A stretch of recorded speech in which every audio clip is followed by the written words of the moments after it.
Welcome back to Tread Talk from Treadmill TV. Today we're talking to Brian Brillon about creating your own training plan. So Coach Brillon has coached at every age level, but has also specialized in sprints, relays, and horizontal jumps. One of his career highlights was coaching the Ohio State University school record to surpass the icon, Jesse Owens, in the long jump. So we're going to have a fun conversation, get to know about Brian, get to know about what he does, and also learn a little bit about how we can create our own training plan with periodization and choosing what mileage and how to plan those mileage out throughout the week. I've been stalking you online. I looked up all of your credentials. So okay. So tell me if I got everything right. Because you're a sports massage therapist. Is that the title that you like?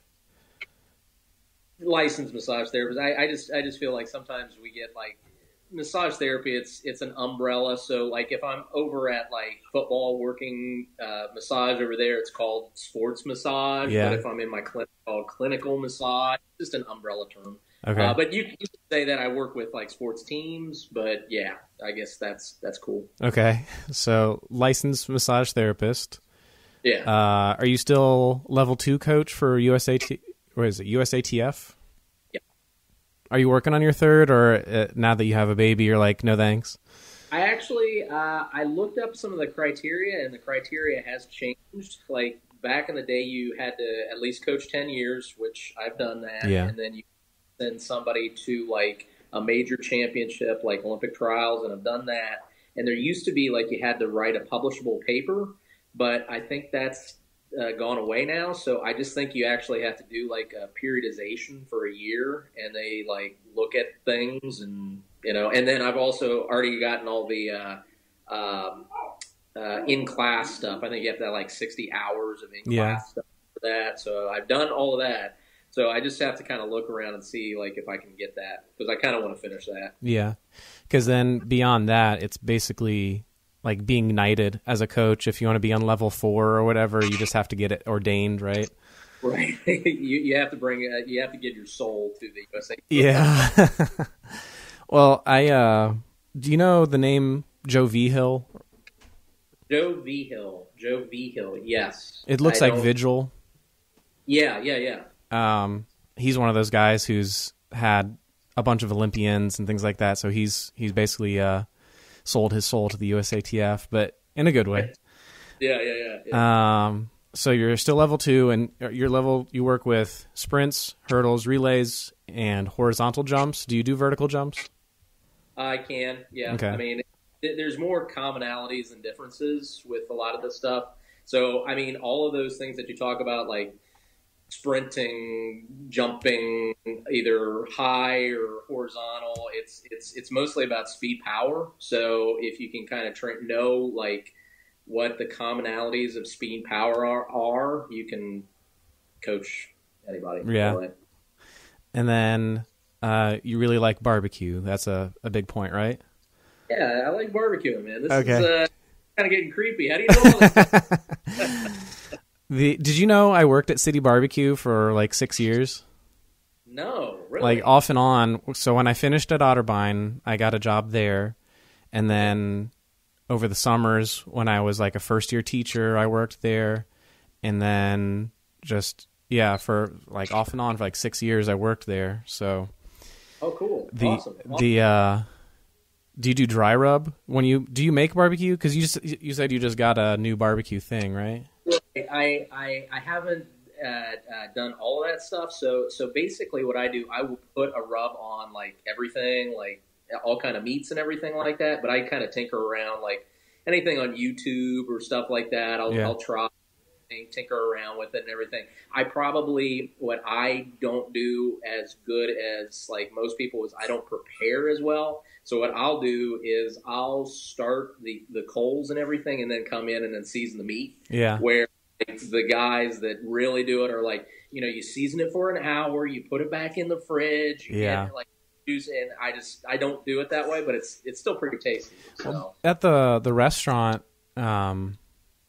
that's basically what they did too. One, it's on an industrial level, so that you can't just let things sit overnight for hours and hours and maybe waste some things. But basically, you cut open the vacuum seal on the meat, you roll it in the dry rub, and you put it in the smoker, and that was it. Really? Yeah, that was it. I always think it's going to be so much more elaborate and everything. No. Like that. Well, because basically your restaurants are hiring and losing people all the time, so you have to make it pretty much idiot-proof. So you just have this giant, like, 50-gallon tub with dry rub in it. And you just throw the piece of meat in there, roll it around, put it on the smoker, and then just repeat. Nice. Actually, so for our wedding, we catered city barbecues. So it was quite tasty. Yeah, we enjoy a good city barbecue now and again. You know, I might have even. What year did you guys get married? 15. Okay. And we went that Westerville one, like the one right by the new Walmart over there. Yeah. And Taco Bell. Is that the one you worked at? I worked at Polaris. The Polaris. Okay. Yeah. Gotcha. So I may have made a sandwich for you at one point or another, but it was tasty nonetheless. Yeah. I don't make them anymore. So I wanted to get two big things for talking about running in general. So I wanted to talk about cycling for your training, and then, or periodization, I guess would be a more specific term, right? And then the second one is, I guess, talk about the long jump you're working with, Hartfield. Yeah. And talk about what he's been doing since things have gone, since things have gone haywire and the Olympics are delayed, but then two, just kind of general, the story behind how you got to work with an Olympic hopeful. Gotcha. So we'll start with periodization, because on Facebook, I go to a bunch of different Facebook pages of running. So it's like running motivation, it's running questions, it's online physicians, that stupid stuff where, like, I circle my ankle and you tell me what's wrong with it. So I go to those pages all the time, and some of them are trolls. They'll just ask the same question a dozen times. But the biggest question really is like, how do I get faster? How do I train? Basically like that. And I think periodization of training is the answer. It's a long answer, but it's probably the right answer. So can you tell me about periodization? Because I've heard, I don't know if it's true, but I've heard that Olympics are 4 years apart, because that basically it matches with human anatomy, and a training cycle is like a 4-year period is a huge training cycle, but that's part of the reason that they are every 4 years. Is that accurate?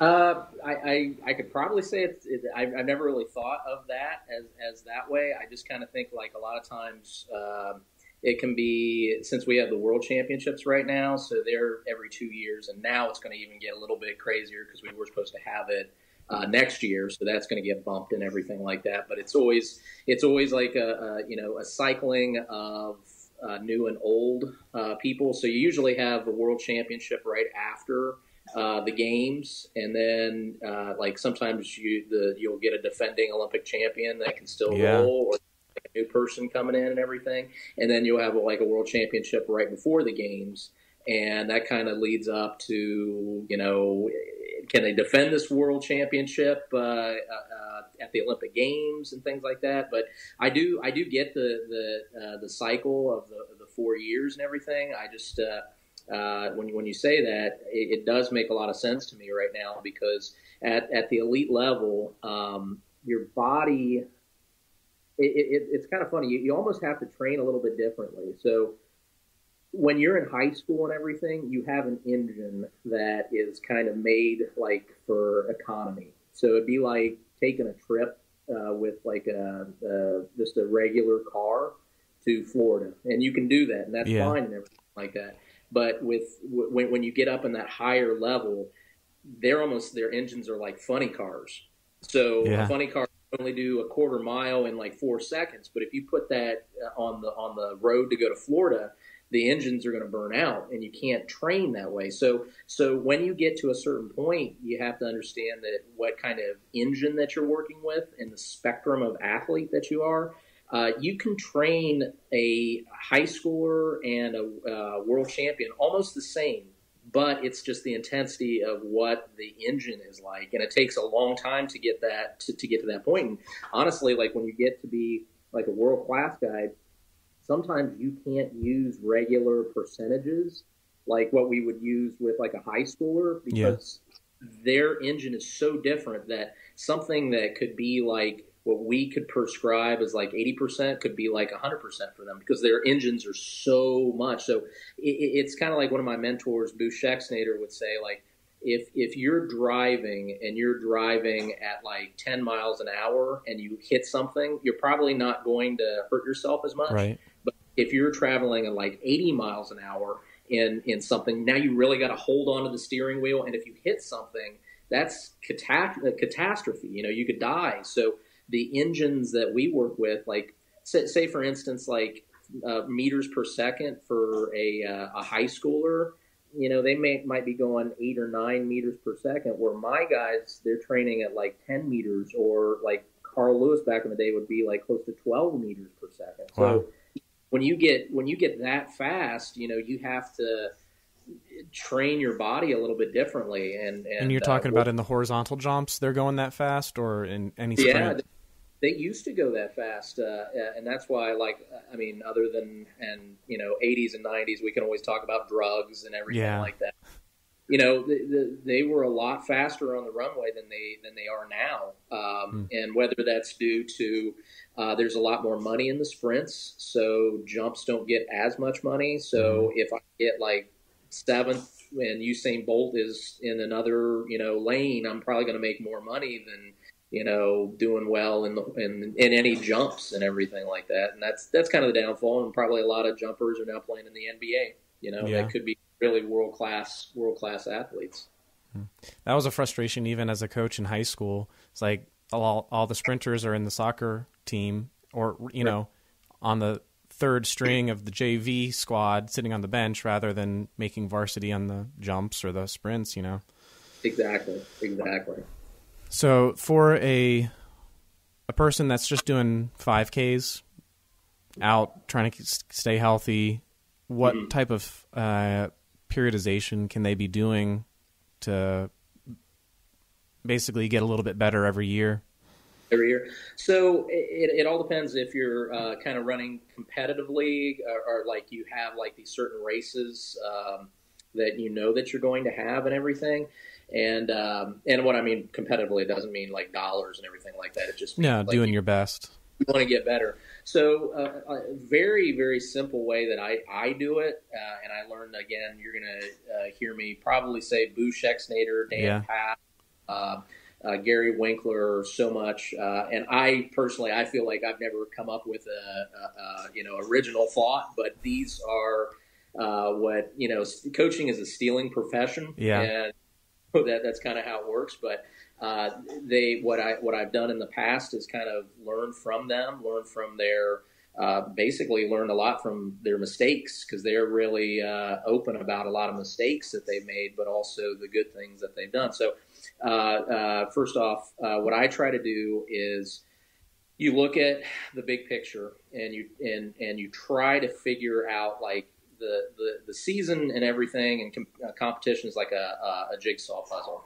So first, in order to do a jigsaw puzzle, you have to put the border around, and put the border around, the picture becomes, you can actually put the pieces together. So initially what I do is I look at the first day that I'm going to be training. So this could be high school, this could be 5K, this could be anything. So first day of training, your first day of your like competition, and then your last competition. So like the main thing that you kind of want to go for. Okay. So you have those dates, okay, and then you can have the whole, and you can go from like count out all the weeks that you have, okay. So from the first day to the first competition, add up all those weeks. And what we try to do in the collegiate setting, we have we start coming in like August, September. So we have a lot of weeks before our first meet, sometimes December, but usually in January. So if it's over 8 weeks, you basically cut that in half. So say you have like 12 weeks, which happens a lot, and even more. So 12 weeks. So the first 6 weeks, we're looking at a general prep phase. And then the next 6 weeks, we're looking at a specific prep phase. So in that general prep phase, for us, and I'm just speaking as a speed power athlete, I'm a person with a short to long approach, which basically means I'll do a lot more short stuff, like acceleration stuff, really fast stuff, opposed to long things. A lot of coaches will do like speed endurance to try to build a base of endurance, and then later on down the road they will put speed in. And I think for key performance indicators or index, for me, speed is the base of all of our training. So I start out with that early.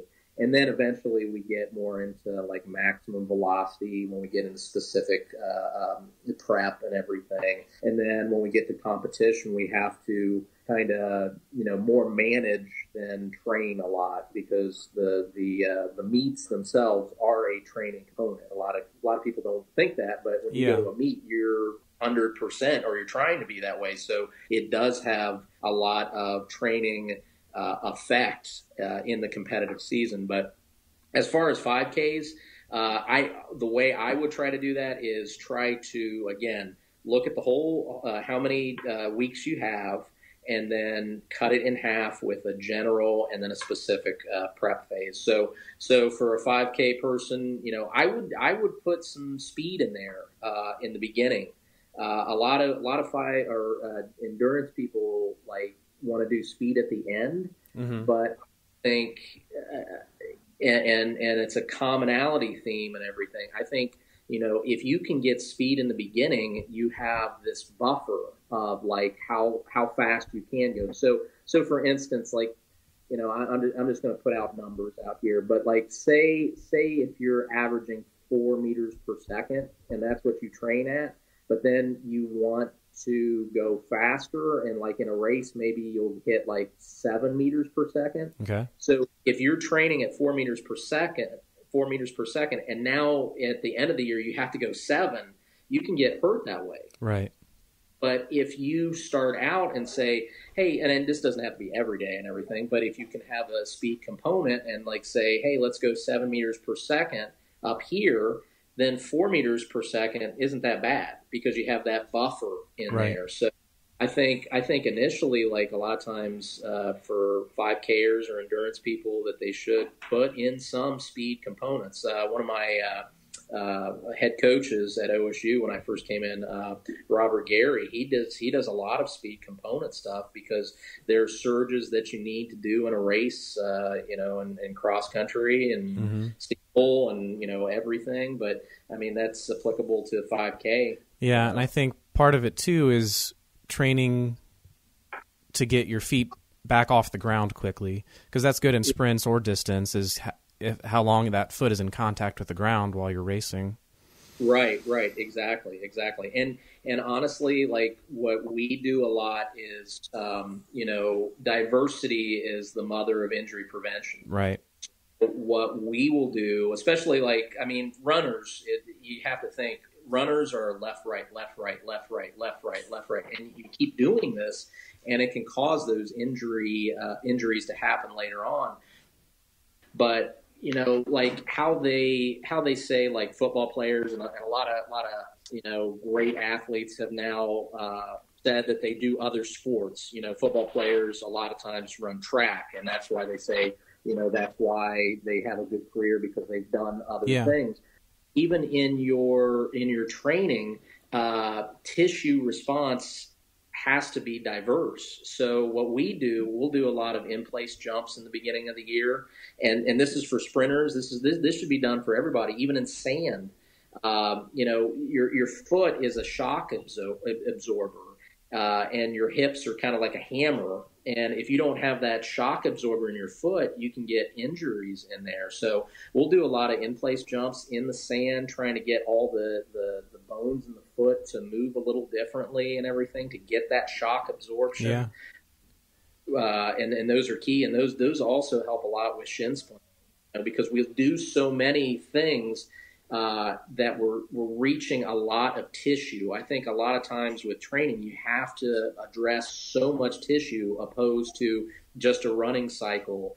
Move in rotational components, move with your foot and feel different ground contacts. Go from sand, then go to grass, then go to the track, in-place jumps. Try to do a lot of diversity to get away from just going right, left, right, left, right, left. A lot of distance people, that's all they want to do. We'll do a lot of hurdle mobility. We'll do a lot of med ball tosses or med ball circuits and everything. So all of these things, you can get a really good workout by doing a lot of this stuff, and it saves your legs. And your body just doesn't understand that, it's huffing and puffing and it's using the aerobic system, but it's not understanding that you're not hitting the pavement.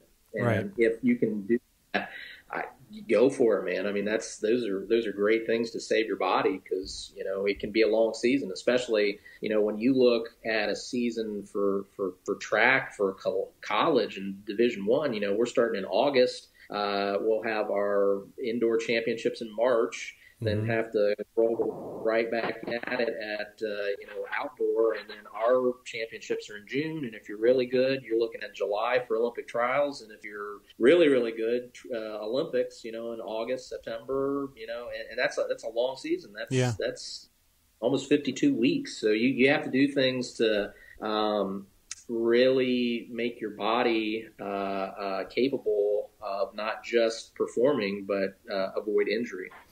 So I'll try to put a bow on what you just said, and you'll see how well I was listening or not. So Start with your calendar. So you pick the date you want to start and the date you want to finish, and then figure out how many weeks that is, and then basically break that in half. So you're saying the first half, I'm focusing more on just building my endurance, but also mixing in those fast days, and then the cross training. And then the second half, you can focus more on the fast stuff or the sprints or the other things like that in order to get more speed.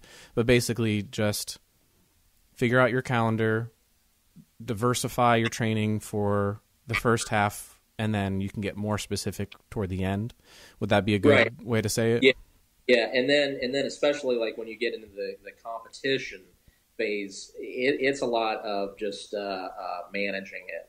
It all depends on how many races you do, but a lot of times, like I said, whenever you do a meet or do a race and everything, there is a training component to that. Right. So there is going to be a little bit of baggage afterwards. So like if you have a race on Saturday, well, Monday might look totally different than it did in specific prep. You might have to do a lot of things to get yourself prepared to train again. Yeah. And as far as, recovery methods, there's a ton of stuff out there. Sometimes it's more hacking your body than actually recovering, but there's a lot of recovery methods. I mean, for me, and I'm a massage therapist, and I never want to downgrade what I do and everything, but empirical evidence says the best way to recover is nutrition and rest. So if you're not getting those things, I don't care what a massage is going to do, I don't care what cupping is going to do, or any other thing out there. You got to do those two things, or nothing else is going to matter. Yeah. Well, one of the books I'm reading about an Olympic marathoner is that she had to basically change her entire lifestyle, because in college she was, focused on getting done with school, getting things basically just complete, which is a rush. But then when she changed to try to pursue professional marathoning or professional track and field, she did that exact thing. Is she trained in the morning for whatever type of run it was. She took a nap in the middle of the day every day, and then in the afternoon it was work or another specific workout or something like that, but every single day it was got to take a nap. That's part of my training, not just some convenience, you know? Right. So, and to hit on that too, rest is a training component, yeah. You know, and as far as, you know, looking at rest in a workout, you're looking at rest during the week, you're looking at rest during the month and the year. So you have to, and it's funny, like sometimes when I do all of that stuff where I map out the whole year or something like that, I'll look at light, medium, hard days and rest. And if you look at it, you're like, oh my God, I'm doing like so much hard stuff. Where's the rest in there? Yeah. So always a work to rest ratio. So it's, again, like I like what you said about, you know, she's taking a nap during the day and resting there, but it's rest where you plug it in a microcycle or what we do as a mesocycle. So in our training, what we usually do is I do a 4-week cycle, and this is just for jumps, but this could be applicable to endurance as well. So the first week, my emphasis is on technique. Okay, that's week 1. Week 2 is more of like a speed week, so I'll really focus in on that. Week 3 is where we do kind of an endurance, or I like to call it a little bit work capacity, because endurance sometimes means you're just putting volume there. Where with me, it's like, can we do 6 jumps and be competitive in those 6 jumps? I don't have to run miles to do that. Right. You know. Right. So I need to get an athlete so that their 6th jump they can hit a PR, and that's what I call work capacity. So in the 3rd week, we'll kind of focus in a little bit more on that, and then week 4, always in my program, we're doing a rest test week. So that is where the volumes come way, way, way down. We're going to test a little bit, and then ramp it up for the next 4 weeks. So it's always a 4-week mesocycle with the 4 microcycles in there, and the 4th week is always a rest week. So that is built into the 12 weeks that you were talking about earlier? Exactly. Okay. Exactly. And sometimes it can, like with us, sometimes like honestly, it can be perfect where it's like 16 weeks, so you get that 4-4-4. Yeah. Or the next 4 and everything. A lot of times it doesn't really work that way, but you can just kind of play with things and everything like that. But a lot of times, if you can plan it out, it gets those even numbers so that like you're ready for your next, like after you're done with the general prep, you can get right into specific, and it's the next 4 weeks, and then you can do that. But that's usually what I do. All the 4 weeks is kind of plan it that way. And the 4th week, we drop a lot, most of all the volume, and we just test. Now our testing is high, so I mean it's pretty intense. But a lot of times you'll notice that sometimes the volume in a training program gets you more sore than the intensity. So a lot of times what happens is with a lot of coaches, they'll drop intensity but stay with volume, and they'll get kind of stale and everything. You always keep your intensity up, but drop the volume tremendously. It's really good for the nervous system, with us at least, to do it that way. All right, I'm going to change subjects slightly because I don't watch local news a lot, but because usually it's, you know, somebody got murdered, somebody got hit by a car, that kind of a news. But there was a news story that I saw that Jesse Owens' school record, Ohio State University school record from, what was it, 1938? It was probably before that, 35, maybe 36. Okay. Yeah. So, and that was like a 75-year-old school record that fell, and that was one of the few times that I saw the news. Was like, hey, that's some good news. So, and that was your athlete, Mike Hartfield. Yeah. So, do you want to talk about that and kind of how that came about? Yeah. So, I coached at Otterbein College before I came to OSU, and you know, I always saw those records as far as like Jesse Owens, you know, had that long record, and I'm like, man, I know that they have athletes that could probably beat that. You know, I don't Jesse looking from down below and just being like, hey, I don't want anybody to get that. Yeah, I'll put more wind out there so it's not legal and everything. But so I came to OSU and I had one of the best squads over there, probably in the country. And when I say this, I mean I'm very humbled by it because I had two guys that were 24 kind of mid guys, 24 feet mid guys. I had one guy that was mid 25 feet, and then Mike was 26 feet. And as far as having a jump squad in America, I want to say that was the most competitive people that we had. And when you had a flagship person like Mike, I mean, he made practices seem like meets. I mean, it was high competitive between all those guys, and it helped everybody. I mean, by him being on the team, everybody got better. And for a coach, I mean, it was really exciting because, I mean, you come to practice and some stuff's going to go down every day. But working with Mike, it was just a culmination of a lot of things that he did very good. He bought into a system. We really worked well together at OSU as far as student athlete and coach. He was just so determined and everything for that record, and it was kind of crazy. So we go to the Texas relays, and it was just myself, another jumper, Corbin Smith, and Mike, and the rest of the team wasn't there. So it was an off week for the whole team. So it was just us three, and Mike comes down. I believe it was like his third jump or something like that, and he hit the sand, and they had electronic built of like scoring charts to say what the jumps were, and we always use metric system. And Jesse Owens' record was 8:14, and there was another jumper, Joe Green, in '89 that jumped 27 feet, which is past what Jesse did, but it was wind aided, so it didn't count. So that's Mike not the mean Joe Green, is it? No, not okay. Not mean Joe Green. But Mike, technically, it was he hit his shoulders on the way down. So like we do a technique where when your heels hit, your butt goes in, and then you kind of kick out and everything. But his shoulder left a mark, so it was a little bit shorter of a jump. And for his jump, the electronic scoreboard just broke, and I'm like, crap, what you jumped and everything.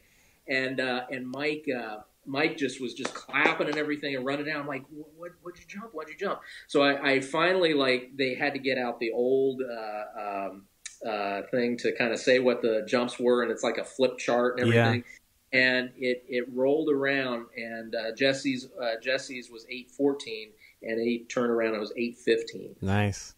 And I'm like, oh my God. And then I look at I try to look at the wind and see, like, okay, did Jesse blow it a little bit more so we didn't get the record, and it was legal wind. And it was just surreal because it wasn't with the team. It was kind of sad he wasn't there, but Corbin was next to me, and it was just like, we better tweet this out now. Yeah. So it was pretty cool. But I mean, it was a labor of love. I truly Jesse was a big part of my life. He was one of my guys that I always looked up to, and Mike, he was from Connecticut, so he knew about Jesse Owens, but didn't really know what it was all about. And when you come to OSU and do track over there, you're kind of indoctrinated in what Jesse did over there. Well, at the indoor track, you run past him on the backstretch every single time, right? Right. Yeah, you do. Yeah. But it was a great time to coach him at college, and all those guys really did a fantastic job when I was at OSU. So what's the plan for Mike from here? Is he training? Is he in Columbus, back in Connecticut? What's he up to? He's in Columbus now. It's with this virus going around, it's really hard to get in facilities. To be honest with you, like on a day like today, it's probably about 48 degrees. We really don't want to be outside jumping. Right. And for us to work out at OSU's indoor facility, since it's closed, we can't really do a lot of that stuff. So a lot of things right now with a lot of competitors all around the world is we have to, find the many roads to Rome to accomplish. So again, there's like a lot of the stuff that I was saying with med balls, with general strength stuff. A lot of times you can get out to a park that's flat, and I've kind of suggested some stuff like this is, a lot of the Jamaicans, they don't train on a track. Now, whether that's, we don't need, drugs or everything. We don't but they hardly get on a track. They're on grass. So, if it can work for them, and if it's flat and if it's safe, you can get some good stuff with that. With a jumper, elastic ability, and what I'm talking about elastic ability is we're kind of like kangaroos, so we have to train that way, and they can bounce on the ground and things like that. That's what we do. We do a lot of things called plyometrics, where it's a lot of jumping activities and things like that. Yeah. So those are kind of things that we can do now.